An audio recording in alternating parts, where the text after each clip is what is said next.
Yo, how's things? So listen, what I want to do is just pass on the presentation that we gave to the guys in the gym here last Thursday.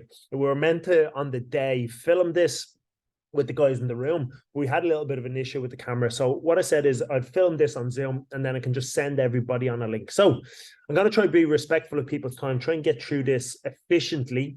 And if you got any questions, hit me up. Now, listen, it was good on the day because people could kind of interact and we could go back and forward and answer some questions on the time or at the time. But listen, if you have questions, either hit me up with an email, give us a call, or pass the questions on to one of the coaches or ask me in the gym here, and let's see, can we answer some of those questions for you? So ultimately, why we wanted to do this series, because we want to ask yourself the question, how can we help you guys more in terms of giving you more value from what we do in the gym and having more of an impact in terms of helping you guys get the goals that you might have, all right?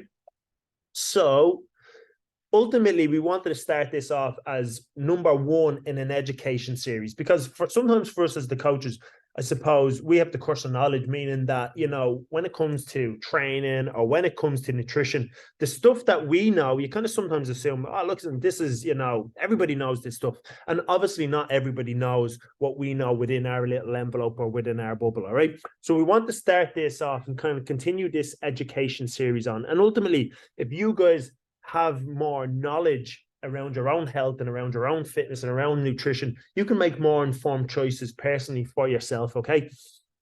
So the other thing within this presentation that we want to get across is this kind of idea of health span versus lifespan, all right? And I suppose health span could be summarized as the quality of the years that you have, and then maybe a lifespan could be summarized as the quantity of the years, all right? We want to have a little conversation about intent and outcome and how your intent in the gym and how the effort or what you do within the gym has a serious impact on the outcome that you get. We want to maybe have a look at, for some people, if there's any gaps, any glaringly obviously gaps within your fitness that we can kind of help with. We want to understand that, right? We're going to lean this a little bit more towards conditioning and why conditioning or cardiovascular training is critically important to your overall health and longevity. And then kind of give you guys some info on why we decided to add some new classes, specifically conditioning classes, and then why these classes might be important for you to attend, all right? So when anybody comes into us in the gym, right, ultimately they have something that they want help with. They have a goal in some way, shape, or form, right? And then that goal can change over time, which is totally normal. But the goal probably falls down into one of these three areas. Somebody might come in and say, I want to look better, I want to feel better, I want to perform better. And ultimately, what we have to think of is, why do you want those things? Like, what is looking better, feeling better, performing better going to do for you? And again, it's totally different. We train lots of different types of people in the gym. Some people are very performance orientated. Some people, it's just, I want to feel good. But ultimately, if we can get this idea of so I want to feel better, and then fill in that space, it'll give you guys, I suppose, give us more information and give you more information about what exactly it is that you want to try and get from the gym, and then how we can help you get that. So we want to kind of touch on, listen, what is our objective, overall global objective when it comes to training people in the gym, no matter what their goal is. We want to talk quickly about some of the strategies that we can help to achieve that objective, and then the tactics, all right? These are the things that we can do on the daily when people are in with us, all right? So ultimately, our objective is in 3 hours a week, and again, some people don't train more than that, but in 3 hour weeks, we want to help people over the age of 40 reclaim their health, lose weight, and feel better so that they can get more living out of life. So if we go back to this idea of soda, for us, it's so that they can get more living out of life. Now, when some people come in, they've been in, had back pain for years and they don't want to be in pain. For some people, they might have low energy. For some people, they want to be able to play with their grandkids or their children. For some people, they want to be able to, you know, work more. Everybody's totally different. But ultimately, get more living out of life is going to be the objective that we have as a collective, as the team, in order to help you get more of that.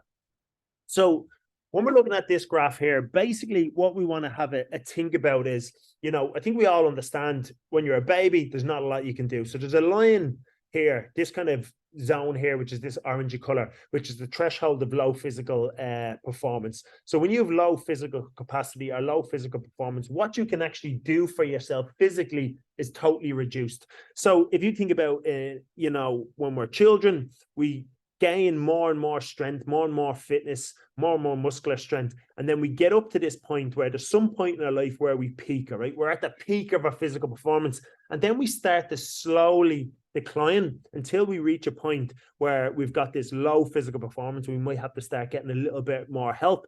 And then at some point in time, we might pass over this threshold of disability where maybe you can't walk without a frame, or you need people to help you to get up and down out of a chair. Now, for all of us, chances are that this day is going to come at some point in time in your life. But ultimately, you know, in order to get more living out of life, in order to increase somebody's health span, we want to slow down this decline. So you can see that this dark blue line and this light blue line, there's a big gap here.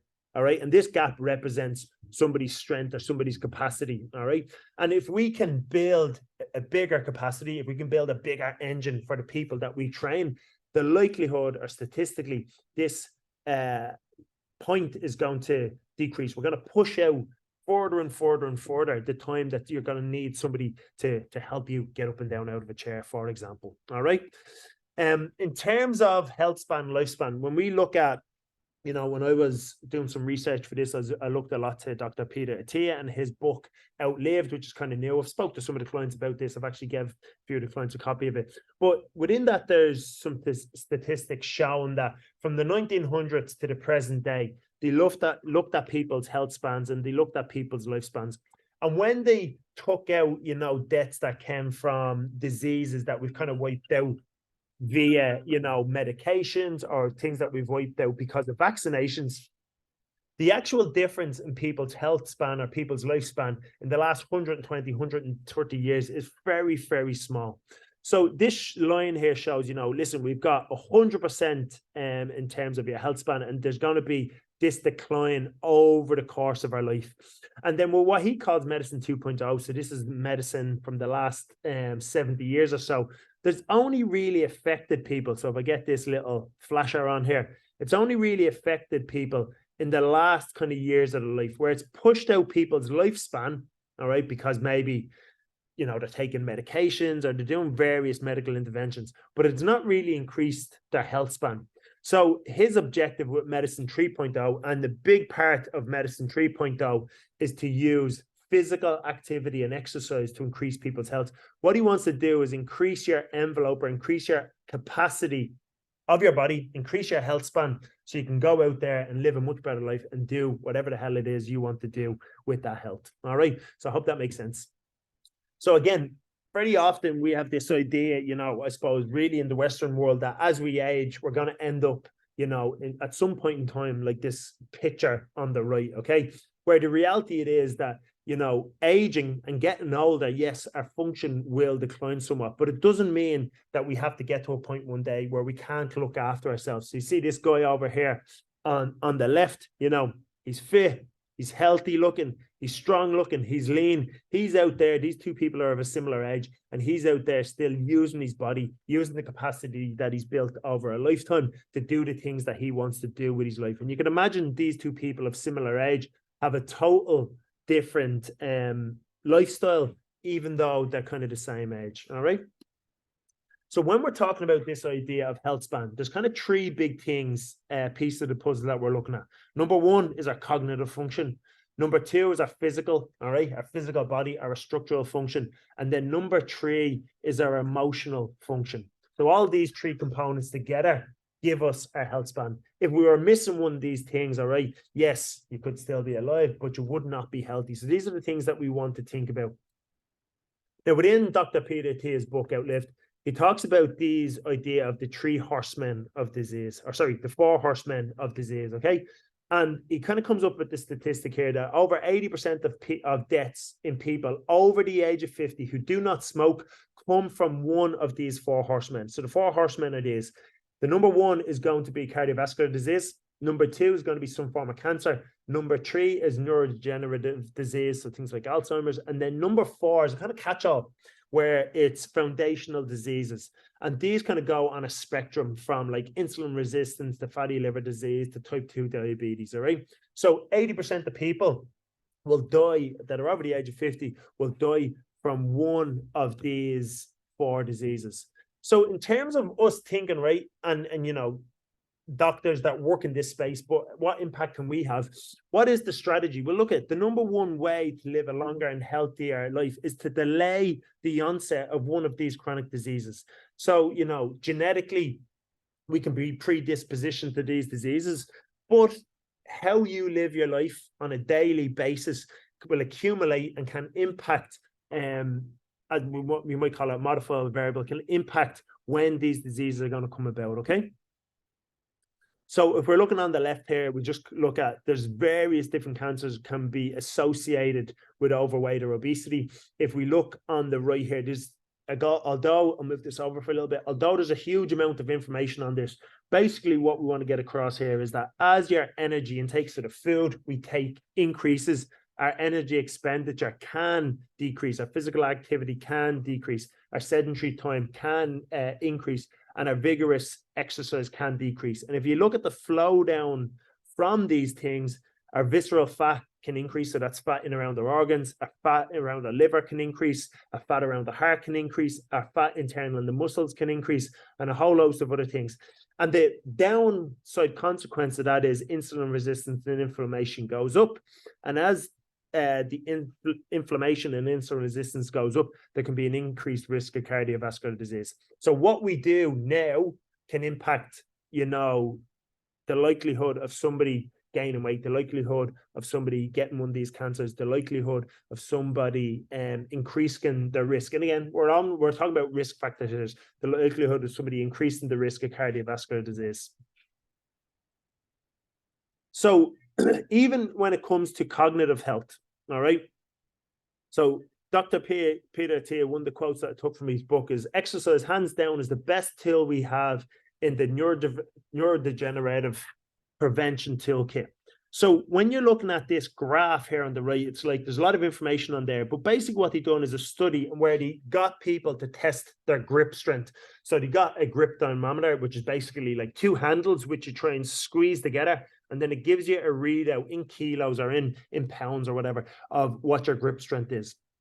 And what they looked at here is that somebody with a 40 kg grip strength, all right, so you look here, somebody with a 40 kg grip strength had about 40% lower risk of dementia than somebody with a 10 kilo. So if I was to go over here, right? Now, they look at, when they're doing this data, they're looking at hazard ratios and they're comparing these people. But this is crazy that even somebody's grip strength can have a correlation to things like dementia, all right? Now, when they're doing any of these studies, right? And I mean, we've spoken in the room about this. When they're doing any of these studies, it's super easy to measure somebody's grip strength. I'm not saying if we come into the gym and you just trained your grip, these things, you know, it's going to diminish somebody's likelihood of getting dementia. But what you can say is that people with a stronger grip probably have a stronger total and overall body, and people who are stronger probably are fitter overall. So again, we need to think about strength. We need to think about fitness together and not kind of in isolation.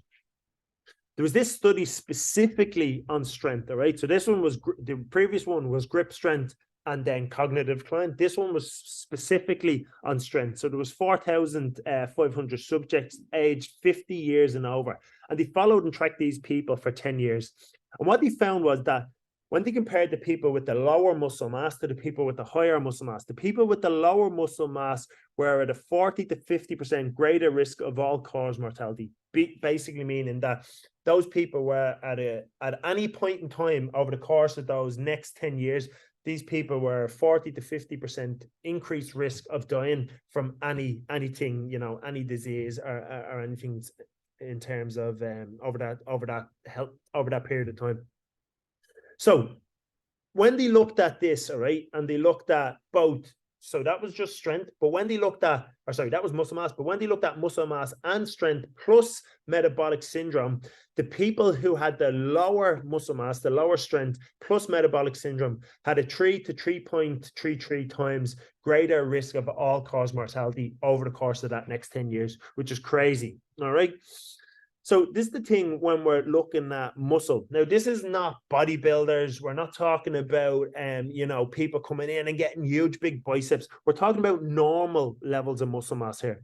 And within exercise science, there's this thing called reversibility. Basically, what it means is if you don't use a fitness quality, and muscle mass, all right, holding on to muscle mass is a fitness adaptation. If you don't use that adaptation, you're going to lose it, all right? So you'd see this person here, or this graph here, this is basically a slice through somebody's thigh, all right? And in terms of this is the exact same person, age 25. You can see that this kind of dark color is the muscle, and then this lighter color around is body fat. So when I'm looking at this, I think the back here, let me see, I think the back here is the hamstring, so the back of your leg, and then this is the quadricep, or the front of your leg. And you see that as this person has aged, so from 25 to 65, this was an untrained individual, so this person hasn't trained. You can see how much muscle mass, so this kind of darker color is the muscle mass, and then this lighter color is the body fat. You can see how much this person has lost muscle mass over the course of their lifetime. All right. Now, losing muscle mass, we're all going to lose it. But again, what we want to do with the training that we're doing in the gym is at all costs hold on to and fight against losing this muscle mass. Because again, going back to that idea of getting up and then down out of a chair, you can imagine that this 25-year-old can jump up and down out of a chair with ease because they've got a lot of muscle mass. They can generate a lot of force and a lot of strength in comparison to this person here. And this decline accelerates as this person ages. Because like 63 isn't old, because you can imagine if you came back in 10 years when this person was 73, and if they've done nothing about it, what would this graph look like, or what would this picture look like? So this is one of the studies taken straight from Dr. Peter Attia's book, and it kind of shows the accidental death rates in the United States. And this is for age categories. So you'll see that falls becomes huge. So people who are 85 or older, the incidence of falls causing death are absolutely huge. Now, this graph as well doesn't take into account that if somebody falls and then, they're hospitalized and like 6, 8, 10 months later, they die from pneumonia, right? This is literally, these people have fallen over. And a lot of the research would show that the reason why these people are falling is because they haven't got enough strength. They haven't got enough agility to catch themselves if they slip, or if they trip, they can't catch themselves. And as a result, they fall. And maybe it's like they break a hip, knock their head, or whatever the case may be, all right? But again, it's shown that, muscle mass, strength are critically important to be able to prevent yourself from falling, or if somebody does fall, to be able to get back up off the ground again. So that's kind of looking at strength and how strength can impact, your health and your longevity or your health span. Now, in this study, this was done, all right, and this was done the Journal of American College of Cardiology. And what they looked at is 750,000 veterans. So these people who are in the military at some point in time. And these people ranged in ages, all right, from 30 to 95. And they also range in terms of age, in terms of ethnicity. There was men and women all taken into this study.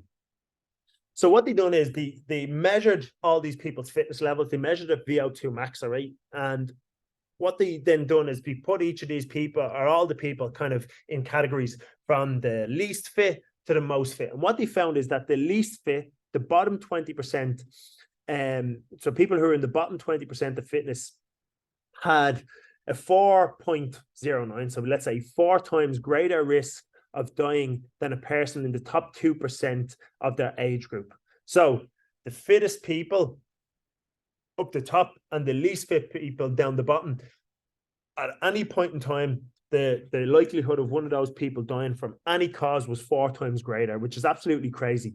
And even people who were, in the 40s, so kind of in the middle group, they had a double the risk of dying of all-cause mortality.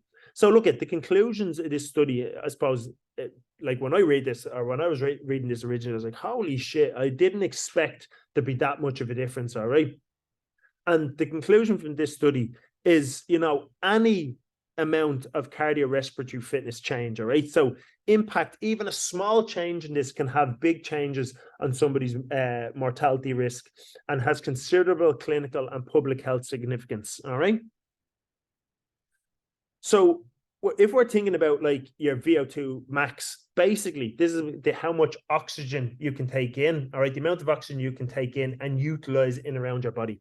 But as that fitness level increases, it's just 100% you are going to have better health. It's as simple as that. So two things that I really want to kind of stick on here is like, if you can get stronger and maintain your muscle and increase or maintain your fitness level, you are going to have extremely, I suppose, important benefits now, like right here today, but also for the rest of your life. So when we're looking at one of the big things from this book and Peter Attia's work, you know, he turned around and he says, there is no intervention, drugs or otherwise, that can rival exercise's magnitude and benefit when we're talking about your health, all right? Which is crazy because, again, very often, you know, we think, hey, if there's something wrong with me, I'm just going to go to the doctor, I'm going to get this pill and everything is going to get better. And the reality is that if you don't look after your health now, your health is going to decline, it's going to slip. And for some people, it's going to get to the point where no amount of medication, no amount of intervention is going to be able to turn back the tide. So now that we have an understanding of the strategy, for us, we want to help people get more living out of life, whatever that means to you, so that you can play football, so that you can hit a golf ball, so that you can fucking go surfing, whatever is important to you. The strategy then, in terms of to get more living out of life, is to increase your health span now, all right? So that you can kind of keep that going on for the rest of your life. And the tactics that we have to do this, and the ones that we're kind of touching on today more so, the tactics that we have to do this is going to be nutrition, all right? And maybe that's another presentation that we can do. It's going to be exercise. And within exercise, there's three big buckets that we want to look at. There's going to be strength, there's going to be mobility, there's going to be conditioning, there's going to be sleep, there's going to be stress tolerance, all right? So your ability to cope with more stress. So number 1 to 4, we can help with. And then number 5, that's some sort of medical intervention of drugs. And that's obviously outside our scope or outside our remit. But the thing here that I want to kind of really, I suppose, impress upon you is that nutrition, exercise, sleep, stress tolerance are all things that we have huge control over, all right? That we as the gym or we as trainers can help you guys with if you want and if you need, all right? So when we're looking at our current health recommendations, and really what I want to get across here is this is why I want to talk specifically about conditioning or get people specifically to think about the cardio side of the equation, all right? The current recommendations from the World Health Organization or the American Heart Foundation, and ultimately the Irish Heart Foundation, the British Heart Foundation, they kind of all trickle down from these two organizations. These are the current recommendations for physical activity.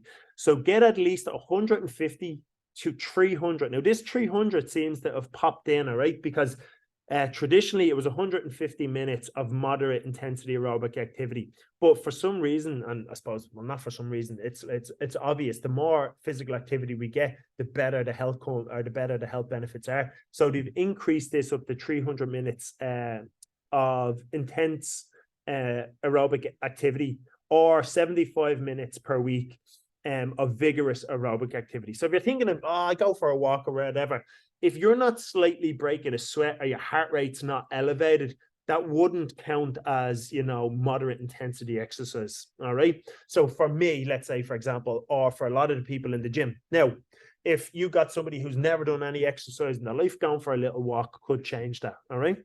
The other thing, all right, which is really interesting, is that, you know, they also recommend 2 high intensity, what they'd call high intensity muscle strengthening activities, such as resistance training twice a week. So it's 150 to 300 minutes of aerobic exercise and 2 resistance training sessions. All right. So let's talk a little exercise for a second. So when we're talking about exercise, I said there's 3 buckets. There's going to be mobility, there's going to be strength, and there's going to be fitness. All right. So I think everybody understands strength. It's, you know, we're lifting. We have to be able to produce force. All right. When we're talking about fitness, it's basically your body's ability to carry yourself through space and time. So think walking, think swimming, think cycling, think running, all right? Your body's ability to sustain that level of kind of low level of force output for an extended period of time. And then you might turn around and go, well, why the hell has he said anything about mobility? Because if you've got some sort of mobility restrictions, sore shoulder, shoulder that's a bit clicky, back issue, hip issue, you're not going to be able to strength train. You're not going to be able to express the strength that you have. If you've got some sort of mobility issues, restrictions, you're not going to be able to go out for a walk or a run, all right? Pain-free. And if you can't do exercise pain-free and comfortable, you're not going to be able to do that exercise for an extended period of time and then reap the benefits. So if we're thinking about an average session, so I just logged into TrueCoach, had a look around, took this out of one of the guys' training sessions, and you think about what I said is important. Fitness is important, all right? Cardio. Strength is important. Mobility is important. And you'll see that most people in the gym, not everybody, but most people, and this is why I want to touch on this point, most people kind of skip this bucket of fitness. They're like, I go for a walk, or, it gets to the end of their workout and they're off running out the door, all right? They're not really giving it the time and attention that it deserves. And as a result, then they're not really going to reap the benefits from it. And this is where we're talking about intent and outcome right at the beginning. So you'll see, because we know this, we put a pulse raiser and at least 5 or 6 minutes of cardio into everybody's session at the get-go. All right. Then we move into our B bit here, which is mobility work. All right. It's helping people move, their joints move a little bit better. And then we move into strength work. And then we finish off our session. And this is what you could kind of classify as high intensity, some high intensity intervals. So you'd see that in terms of this session, we've got some cardio at the beginning, some cardio at the end. So we sandwiched in the cardio, which is critically important to your overall health and longevity. Then we've topped it on with some mobility and some strength work. So if you were doing this 3 days a week, for most people, you'd have nearly all of your recommendations covered over. Now, again, we can talk about this in more detail about specific people and specific outcomes that they might be looking for with myself or with one of the coaches, all right? But if you think about life kind of has 3 speeds. Speed number 1, we're kind of strolling around. You're just pottering about, low level activity, which is really, really important, all right? But you got to think to yourself that this zone 1, this low level of activity is not really training. It's not really exercise. You're just moving throughout your day, all right? So a lot of people will be like, I got my steps in or whatever, but it's not really challenging your body to adapt or to improve, all right? Now, if we think about this, we've got this zone 2, and, in terms of like day to day, zone 2 might be carrying a load of boxes in and out of the house. It might be out in the garden, carrying around water cans, doing a little bit of digging. Your heart rate's elevated, but you can still have a chat with somebody as you were doing it, all right? And then zone 5 is like, oh, fuck, I've got to get out of here, right? So it's like you're being chased by a bear out in the woods and you are running for your life as fast as you can. And when we're talking about, within the gym, you kind of think about the step challenge kind of covered over this zone 1. For most people, all right, somewhere between 8 and 12,000 steps a day is kind of the recommendation. You start going way, way over that, you're probably not going to reap as much benefits. It's not going to be linear. The more steps you do, the better it is for you. And for some people, you could get to the situation where, more and more and more of those steps actually starts to deteriorate your health outcomes, meaning, you might have a sore hip, a sore knee, an ankle issue, a shin issue, that type of thing, okay? When we're looking at this zone 2, this might be this kind of conditioning session that you'll see during the week where we're going 45 seconds easy, we go 15 seconds a little harder, and then we kind of back off. And, the overall session there, you could probably still have a conversation as you're going through that. And then if we look at something like this session, which is like, a VO2 max protocol, where we'd have like 4 minutes easy, and then 4 minutes where you go all out. So after, 2 or 3 rounds of that, you should nearly be hitting your max heart rate. All right. So you can see that what we're trying to do in the gym is cover all of our bases. We've covered mobility. We've covered the 3 zones or the 3 speeds that we live in terms of exercise. And ultimately, when we're looking at, your cardiovascular health and your cardiovascular function, there's 2 things that are going on. I don't want to get too deep into this, and I probably did talk too much on this the other day and kind of went over people's heads a little bit, and that's very understandable. But There's a supply issue. So low level activity where, you know, we can have a chat. So think if you were on a MyZone, you would be green on the MyZone. If you had your heart rate monitor on, or you had your polar watch or anything like that on, you're in your aerobic zone. This is critically important to building cardiovascular health because it helps in terms of your body being more efficient at supplying oxygen, supplying blood to your working muscles. And then on the other end of the equation, all right, doing this zone 5 where you're working maximally, that helps in terms of the adaptation. That helps your body to be able to take that oxygen, take that blood, bring it into your mitochondria or the cells within the powerhouse, let's say, within your cell and produce energy. All right. Now, again, I know I kind of went off there on a little tangent, but ultimately what I need you to kind of get across in this and understand is any one of these things on their own is not going to be able to produce a full envelope of cardiovascular health. We need all three of these. And going back, remember, the World Health Organization, 150 to 300 minutes of low level, which is this kind of a combination of these two, depending on the individual. So for me, walking wouldn't really cut it. For a lot of you guys, walking wouldn't really cut it. It's important to walk, but it's not really, you know, going to impact my health per se. These two things are probably going to be a little bit more important, all right? And for some people, you know, maybe where we need to start off is a little bit more walking and more aerobic, and then we can transition to these as we get a little fitter. So again, this kind of really stuck out when I spoke about this to people. So you'd see in this graph here, we've got VO2 max. So VO2 max, it simply could be stated as, you know, it's your body's cardiovascular fitness. A bigger VO2 max, generally speaking, the person is going to be fitter. All right. So you'd see that on the side here, it's people's VO2 maxes. And then along the bottom here is somebody's age. So the red line is the people in the lowest, so the 5th percentile, the least fit people. And the green line is the highest fitness of people. Now you'd see that, listen, as somebody ages, there's going to be a decline in your fitness. All right. This is just normal. There's going to be a decline in your fitness.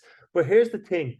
If you don't do anything about your fitness level now, so if you don't maintain your current fitness level, or you don't try and increase your fitness level, where is the decline going to get to? So you could see here that this red line, these least fit people could not walk 3 kilometers per hour, 3 miles per hour up a steep hill. They couldn't do it.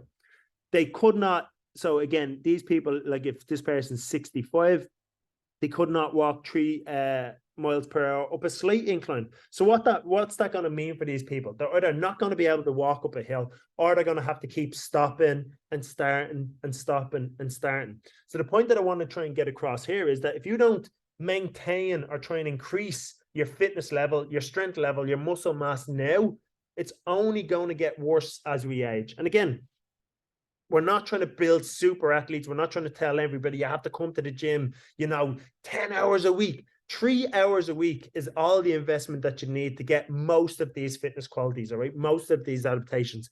If you could train a little bit more in the gym or outside of the gym, that would obviously benefit you, but it doesn't need to be 5 hours a week, right? 3 hours a week, if done correctly, if done with the right intent, you can get and maintain most of these variables. So again, really what I wanted to do is get across the point, and hopefully I have done, that there's 3 things which are critically important to your health span. Number 1 is your mobility. Number 2 is maintaining or building strength and muscle mass. And then number 3 is kind of your cardiovascular health.